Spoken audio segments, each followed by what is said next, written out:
Just moments ago then, we were speaking to Chris Turner from the Sports and Wellbeing Analytics. He's the CEO, who have been involved in a Premier League study into, well, the sort of physicality, I suppose, of the sport and how they've been implementing a mouth guard in some teams, including Manchester City, their under-18s and women's teams, and Liverpool's under-23s and under-18s and women's team. And it's been able to collect data on the frequency and force of impacts and how that affects the body and the brain. It's a mouthguard that's already been used in rugby, and we know that, as we were talking about earlier on this week and earlier on in the show, that new guidelines have been brought in into training and for professional footballers in England that are going to be limited to 10 higher force headers a week under these new guidelines, after these multiple studies were conducted into the concerns of the long-term dangers of heading. And Perry, it's maybe a chance for us to talk about it, really.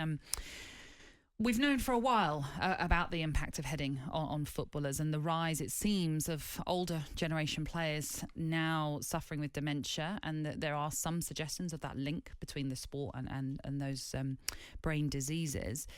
This new guideline then that's coming in, are you all for it? Absolutely, because Chris explained it in more detail there. The 16 Gs that I was talking about, he said that was the average, wasn't it? Yeah. So it could be high impact headers from longer balls, then you mix it in with just little flick on headers, and even collisions, because obviously you have head collisions, you have elbow collisions, don't you? Even if shoulder to shoulder. And all he's saying is he can provide you with data to see if you're getting anywhere near overloading your brain and heading too much. The players these days have all their monitors on, don't they? So it monitors their heart rates, doesn't it? And it monitors the muscle fatigue if they're in the red zone. So this is no different, because your brain is an organ. So all you're doing is trying to protect your organ. And I was just looking on the website there, and apparently there's a headset that's been invented. It's being trialled in France in the top 2 divisions. Okay. And basically, it's a headset you put on. It's got 18 sensors.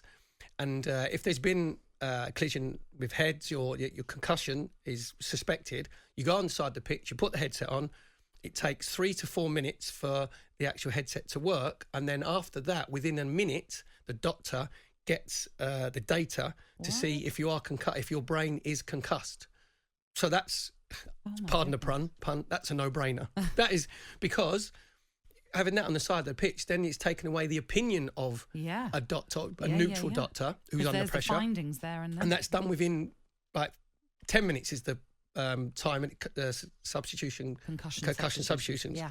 This could be done in 5 minutes. So that would work perfect. And it would, from the era that I played in, the balls got a little bit lighter from the balls that were played within the 50s and 60s, especially when they were waterlogged in the 50s and 60s. They could be like anything up to half a pound heavier with the big laces in them.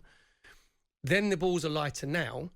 So we obviously won't know until maybe 10, 15 years' time about if that's made any difference on the number of players that suffer dementia because of concussion or because of heading footballs. And we're just getting more knowledge, and football changes. And I can just remember when I was playing for Colts United, our centre-halves after a training exercise, so you're talking like 82, 83, they would all do heading practice, probably not after every session, but every other session.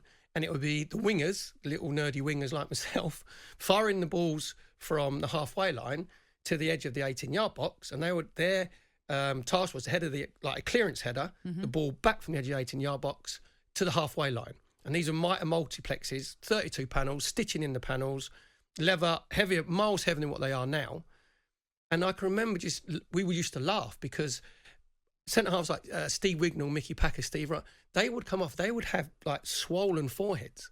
And they go, oh, God, splitting headache. And this being any weather could be winter. How many times and how long 30, would you be doing it? They probably do 30 headers each. Gosh. And then you go back into the dressing room, and Charlie Simpson, would be there, and they'd have to take Anodine or paracetamol because they'd have a splitting headache. But that was just part of the game. You're a centre-half. You have to head the ball. You have to practice your technique.